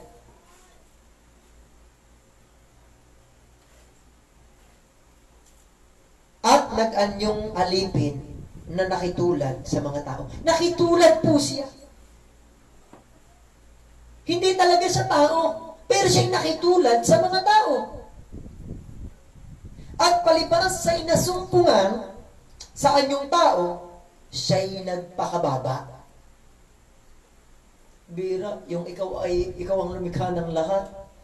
Siguro pagbalik mo dito pwede ka magyabang kung ikaw yun. Pero dahil ang Diyos po natin, marunong sa lahat, nagpakumbaba po siya. Na nagmasunurin hanggang sa kamatayan, oo, sa kamatayan sa krus. Verse 9. Kaya siya naman ay pinakadakila ng Diyos. At siya'y binigyan ng pangalang lalo sa lahat ng pangalan. Upang sa pangalan ni Jesus ay iluhod ang lahat ng tuhod. Alam niyo kung dadamihin niyo po itong aral na ito, kung hindi si Jesus yung tunay na Diyos, ibig sabihin magiging dalawa ang Diyos. Tama ka po? Sabi po ng Bible, hindi pwedeng ibigay ng Diyos ang kanyang karangalan sa iba. Hindi niya po ito ibinigay kay Jesus. Dahil si Jesus po ay meron po nito. Si Jesus po hindi tumanggap. Because Jesus Christ is the God of heaven. Lahat ng tuhod ng nasa langit. Kung yung ama po may tuhod, di dapat luluhodin yung ama. Pero yung ama espiritu, hindi po siya luluhod sa kanyang anak. Hindi po ito maintindihan ng maraming relihiyon. Kaya naman walang pagbabago ang buhay nila. Kaya nga may kanta po tayong yung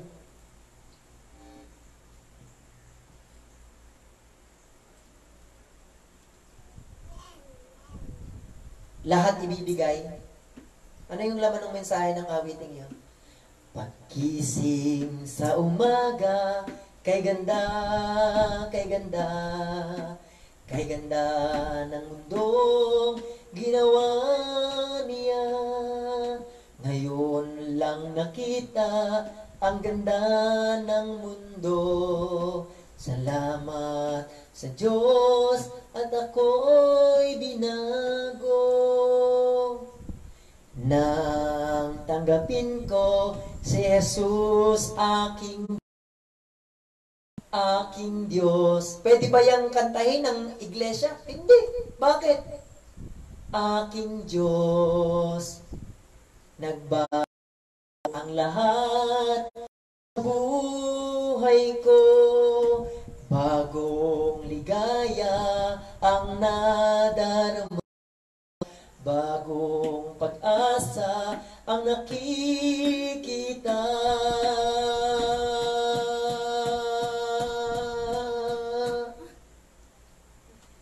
So, nakuha ko na po yung mensahe.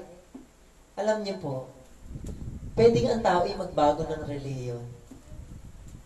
Pero ang tunay na pagbabago, pag nakilala mo na si Jesus bilang tunay na Diyos at tagapagligtas. Pwedeng malaman mo yung pagsisimba, pwedeng malaman mo yung utos ng Diyos, pwedeng malaman mo yung iyong relihiyon ang tama, pero ang hindi mo kayang maintindihan, yung walang mabuti sa iyo, wala kahit isa. Dahil yung mga taong hindi nakikilala si Jesus, ang tingin nila sa kanilang sarili, matuwid po sila. Ang mga Muslim, matutuwid po sila sa kanilang sarili. Pinipilit po nilang magpakabuti sa kanilang sarili. Pagdating po sa damit, daig tayo ng Muslim, mata lang ang kita sa kanila. Pero pagdating po sa kababuyan po, imagine mo po, ang haba-haba nga ng suit mo. Tapos, ikaw naman doon lang sa isang lalaki, 10 kayong babae, nagpapalitan. Hindi kayo baboy. Hindi ka po. Anong katwiran nila? Hindi pinagbawal ng Diyos sa lalaki ang maraming asawa. Ang tawag po dyan sa doktrinang yan, polygamy. Ay ano ba tinuro ng Bible? Ang mapakiapid. Yung ikaw ay may asawa na, isa lang yun. Kaya nga po si Adan at si Eva, hindi ginawa ng Diyos na 10 yung Eva. Tama ga po? Kung sinabi ng Diyos, Adan, dahil alam kong hindi ka masisiyahan sa isa, gagawa ako ng iba-iba. Hindi sinabi ng Diyos yun. At hindi rin naman sinabi ng Diyos kay Eva na gagawa siya ng Adami. Kasi vice versa po, hindi lang naman lalaki ang manluloko, may mga babae pong manluloko din. Ang puntos ko lang po, merong reliyon ng tao pero hindi nila kilala ang tunay na Diyos. So, pag ikaw ay Christocentric, mga kapatid, kilala mo dapat si Jesus Christ. He is the one true God. In the name of Jesus Christ, all the knee will bow down. Kung hindi siya yung tunay na Diyos, bakit naman luluhod ang mga tao sa Kanya? Nasa ilalim ng lupa, ibig sabihin yung mga nasa impyerno. Yung mga lamang dagat, sasamba rin sa Panginoon. Yung mga nasa impapawid, yung nasa langit, sasambahin nila ang Panginoon. In the past, in the present, and in the future. Sa Revelation, chapter 19, in the future. So mga kapatid, yung sinasamba natin ngayon, sinasamba pa rin sa future. Hindi kagaya ngayon, ang sinasamba ng tao, pagdating ng 200 years, wala na. Yung ba namang hangaan mo si Coco Martin, 200 years, wala na yan. Diba? Revelation 19, verse 11 to 13. At nakita kong bukas ang langit, at narito ang isang kabayong maputi, at yaong nakasakay dito ay tinatawag na tapat at totoo, at sa katwiran siya'y humahatol at nakikipagbaka. At ang kanyang mga mata ay ningas ng apoy at kanyang ulo ay maraming diadema. At siya'y may isang pangalang nakasulat na sino man ay di nakaalam, kundi siya rin. At siya'y nararamta ng damit na winisikan ng dugo, at ang kanyang pangalan na ang berbo ng Diyos. Who is the, sino yung berbo ng Diyos na yan, mga kapatid? Who is that word of God? That is Jesus Christ in John chapter 1 verse 14. Nagkatawang-tawang berbo, mga kapatid. Siya po yung tinutukoy dyan. And verse 14, at ang mga hukbong nasa langit ay sumusunod sa kanya na nakasakay sa mga kabayong puti at nangararamta ng mahalagang linong maputi at dalisay. At sa kanyang bibig ay lumalabas ang isang tabak na matalas upang sa pamagitan nito'y sugatan niya ang mga bansa at kanyang paghaharian ng tungkod na bakal at niyuyurakan niya ang tisaan ng ubas ng kabangisan ng Diyos na makapangyarihan sa Panginoon. At siya'y mayroong isang pangalang nakasulat sa kanyang damit, sa kanyang hita, hari ng mga hari at Panginoon ng mga Panginoon. At nakita kong nakatayo ang isang anghel sa araw na siya'y sumisigaw na malakas na tinig na nagsasabi sa lahat ng mga libong lumilipad sa gitna ng himpapawid, halikayo, mga katipon sa dakilang hapunan ng Diyos, upang kayo'y makakain ng laman ng hari at ng laman ng Pangulong Kapitan at ng lahat ng mga taong makapangyarihan at ng nakasakay dito at lahat ng mga taong laya at mga alipin man at maliliit at malalaki. At nakita kong hayop at ang mga hari ng mga hukbo na ng mga kakatipon upang makipagbaka laban doon sa nakasakay sa kabayo at laban sa kanyang hukbo. At sinunggaban ang hayop at kasama niya ang bulaang propeta na gumawa ng mga tanda sa harapan nito, na siya'y pinagdaya sa mga nagsitanggap ng tanda ng hayop at sa mga sumamba sa larawan ito. Ang dalawang ito'y inihagi sa buhay sa dagat-dagatang apoy na nagliliyab sa asupre, at ang iba'y pinatay sa tabak na lumalabas sa bibig niyaong nakasakay sa kabayo, at ang lahat ng mga ibon ay nangabusog ng mga laman nila. So mga kapatid, ito po yung mangyayari po sa future. Lahat po ng mga tao po ay sasamba sa Panginoon. Yung malalaki, yung maliliit, yung pong mga nakasakay na anghel sa kabayo, iisa yung tinitingnan po nila. At kung babasahin niyo po yan hanggang katapusan po from chapter 19 to 22, diyan po ipinakita ng Panginoon that there is only one God that is being told by the Bible. Yan po ay si Jesus Christ. Kaya nga po mga kapatid, as I end sa aking pong preaching sa umaga pong ito, isinulat ko po ito.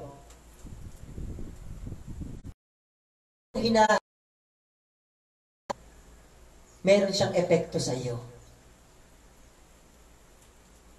Yung humahanga kay Vice Ganda, gayang-gaya yung buhok ni Vice Ganda, puting-puti din.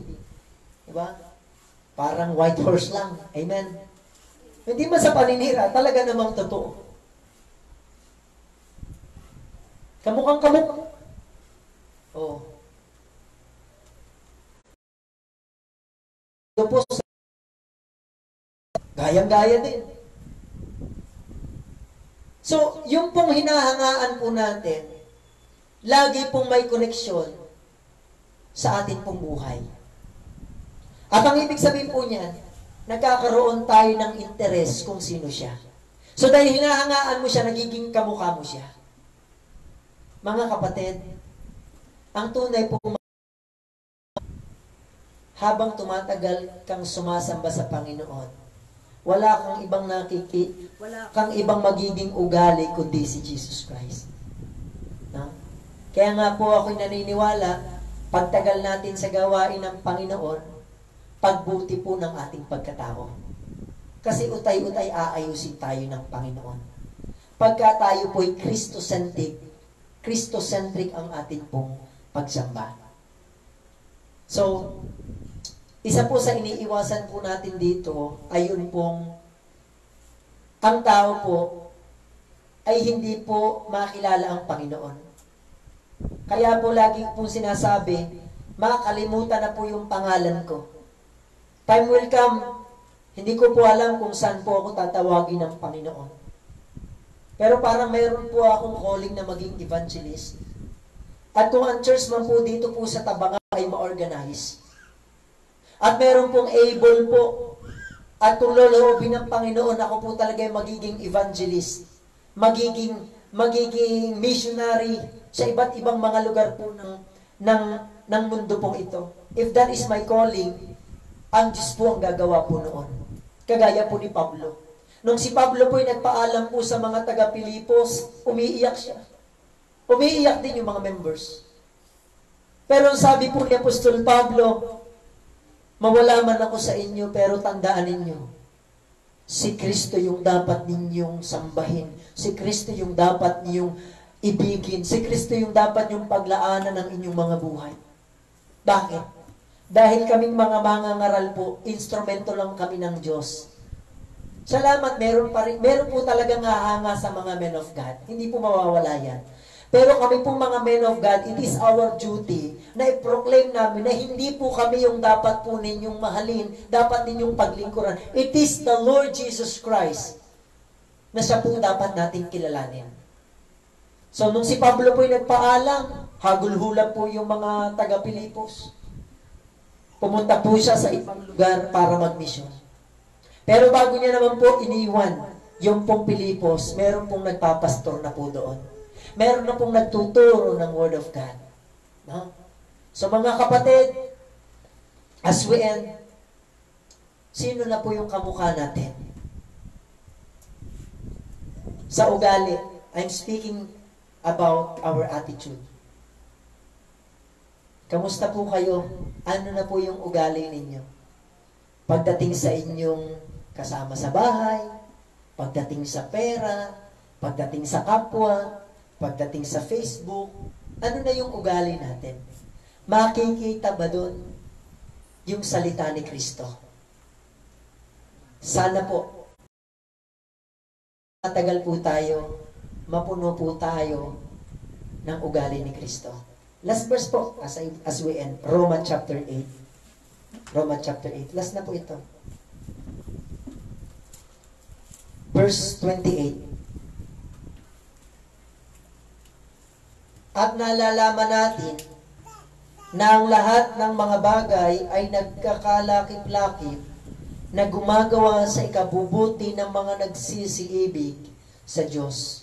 Yun daw po palang kahit masamang pangyayari, ginagawa ng Diyos na mabuti pag ikaw ay umiibig sa Kanya. So even the hardest moment in our lives, nabasa ko po dun sa Facebook, bago pala po magkaroon ng alak, pinepress talaga po muna yung ubas bago ka maging alak. No? So, kaya po pala tayong mga mananampalataya makakaranas ng maraming hirap sapagkat layunin talaga ng Diyos na padaanin tayo doon for us to learn, for us to change and to be transformed. For what? Image. Nakalagay dyan. Verse 29. Sapagkat yaong mga nang una pa'y kanyang nakilala, ay itinala na maging katulad ng larawan ng kanyang anak, upang siya ang maging panganay sa maraming magkakapatid. So, ang ibig sabihin po mga kapatid, the very and the ultimate goal of Christianity, hindi po yung tayo po'y magkaroon ng kotse, ng bahay, ng kung ano-anong mga bagay. The bottom line of Christianity is the character of Christ na kailangan pong maging ugali ng bawat mananampalataya. Ano kaya at lahat po tayo dito ugali ni Kristo? Last na po ito. Ngayon kasama ko po yung kapatid ko. Sa bahay po kasi bilang magkakasama po, lalo't hindi pa po tayo mananampalataya, hindi po natin maiwasan po yung magkakasamaan ng loob. Hindi ka po magkakagalit-galit kasi magkakasama kayo eh. Pero yung kapatid mong napakalayo naman, hindi ka naman magagalit. Ano? So yung kasama mo, meron siyang magagawa na hindi mo gusto, meron siyang mga pagkukulang, nagkakaroon ng problema. Di ba? Ano yung sabi ko po sa kapatid ko? Alam mo, kung tayo pare-pareho wala sa Panginoon, tayo sama-sama sa isang bahay, kalibok na tayo din eh. Pero salamat, may salita ng Diyos para yung problema po maging baliwala. Sabi ng Bible, love covers all sin. So ang ating pagganahin yung pag-ibig. Yung pag-ibig ni Kristo na inibig sa atin, iibig din natin para walang gulo. Yung mga hindi si Kristo din po ang susi. Bakit? Bakit hindi ako magpapatawad? Ako'y pinatawad din lamang ni Kristo. Amen. Bakit hindi ako magbibigay? Ako'y binigyan din lamang ni Kristo. So, lahat ng bagay na meron tayo ngayon at yan ay mabuti, naway manggaling yan kay Kristo. Para ang kapurihan, mga kapatid, ay maging kay Kristo. That is the ultimate goal of Christianity. So, ngayon po, salamat po at natapos ko po yung buong mensahe by the grace of God. Okay po ba yung video natin? Okay, salamat naman po. So, tayo po ay mag-closing prayer sa umaga pong ito. Let's pray. Panginoon naming Diyos, matapos na amin po mapakinig ang iyong mga katotohanan, meron kang dapat baguhin sa amin. Kung sasabihin namin, Panginoon, na wala namang mali sa amin, Panginoon, ang ibig sabihin lang nun, napakalayo namin sa iyong mga salita. Ang iyong salita ay salamin kung sino kami. Ngayon, kung hindi namin nakikita yung mga pagkukulang namin, ibig sabihin, hindi po kami tumitingin sa salamin. Ni samantalang yung mga matitinding tao sa Biblia, si Apostol Pablo, sabi niya nga po, kahit ang dami niya nang nagawang paglilingkod, hindi na nga po siya nag-asawa para lang maglingkod. Pero sabi niya, hindi niya pa naaabot yung dapat niyang abutin sa gawaing paglilingkod. Ni samantalang, ang daming churches na kanya pong naitayo. Siya po ay nakaranas pong mamatay sa gawain. Siya po ay nakaranas magutom. Siya po ay nakaranas siraan ng mga tao. And yet, ang sabi niya po, nagpapasalamat po siya na siya'y inari niyong ganap at inilagay po sa ministeryo. Sa totoo na Panginoon, wala pong sino sa amin ang karapat-dapat. Ikaw, Panginoon, ang nagpapaging dapat sa amin. Yon yung panahong maramdaman namin na hindi kami karapat-dapat. Amang banal, ang purpose po ng pagpapakita nyo kung sino kami ay hindi po kami para magalit sa iyo, kundi para kami magpakumbaba. Makita namin ang aming mga pagkukulang. Sumamba kami sa iyo, humingi kami ng tawad sa iyo. Muli niyo pong ayusin ang aming mga buhay. O dakilang Diyos, nagpapasalamat po kami na utay-utay po kami po nakakabalik sa sistema na nais niyo para sa amin. Maraming salamat po sa mensahe pong napakinggan po namin. The elements of a genuine and biblical worship. Habang kami po'y nakayukot, nakapikit, ikaw ngayon ay nakikinig sa aking tinig. Personal ka makipag-usap sa Panginoon. Humingi ka ng tawad.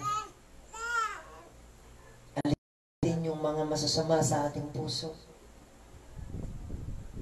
Yung para bagang mas magaling tayo sa iba, para bagang tayo hindi nagkakamali, ipaalis natin yan, ipalinis natin yan sa Panginoon. At kung meron man tayong nagawang kadiliman, ihingi natin ang tawad sa Panginoon. Manalangin ka.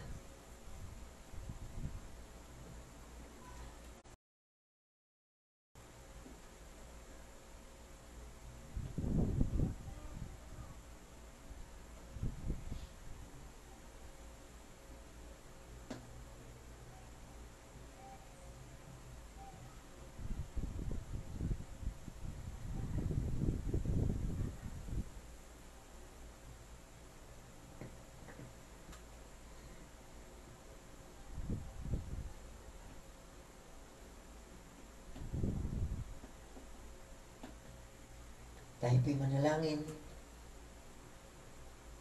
Mahal naming Diyos, maraming salamat po. Napakasarap po ng iyong mga salita sa aming mga puso. Yung mga kabigatan na meron kami, Panginoon, ay tanging salita mo lamang ang nakapagbibigay kaluwagan. Yung makita po muli namin, yung wala kaming kabuluhan sa iyo pong harapan. Doon lamang kami, Panginoon, nagkakaroon ng kahustuhan. Kaya kung ano man yung meron kami ngayon, wala po kaming ibang dapat sabihin sa iyo kundi salamat. Na sa kabila ng pagiging makasalanan namin, ay narito po kami. Napakarami pong blessing na binigay niyo po sa amin. Amang Banal, samahan niyo kami patuloy ang journey po ng misyon dito po sa Tabangao. Magbangon ka ng mga tao na maglilingkod sa iyo, Panginoon. Magbangon ka ng mga taong magtuturo din ng iyong mga salita. Magbangon ka ng mga members na umulan man o bumagyo, naririto sila. Sapagkat ikaw, Panginoon, ang kanilang sinasamba. Hindi po kami pakitang tao lamang. Dakilang Diyos, salamat sa iyong mga salita. Pagpalain niyo po ang mensaheng napakinig po namin. Patuloy po nawa itong bumago ng aming po mga pagkatao. Patuloy po nawa naming mabigyan kang kaluguran. Maraming salamat po muli. Sa mga member po na pumilit pumunta po dito, salamat po sa kanila. Bless niyo po sila sa lahat ng aspeto, Panginoon. Sa mga member po na nagbabalak na hindi po nakapunta, at sa mga member na darating po sa araw na linggo, naway tulungan niyo po ang bawat isa na makadalo po kami sa iyong gawain. Maraming salamat po. Lahat po ng pagpupuri, pasasalamat, ay binabalik namin sa iyo, Ama, sa matamis at makapangyarihang pangalan ng iyong bugtong na anak, ang aming Panginoong Hesus. Amen at Amen.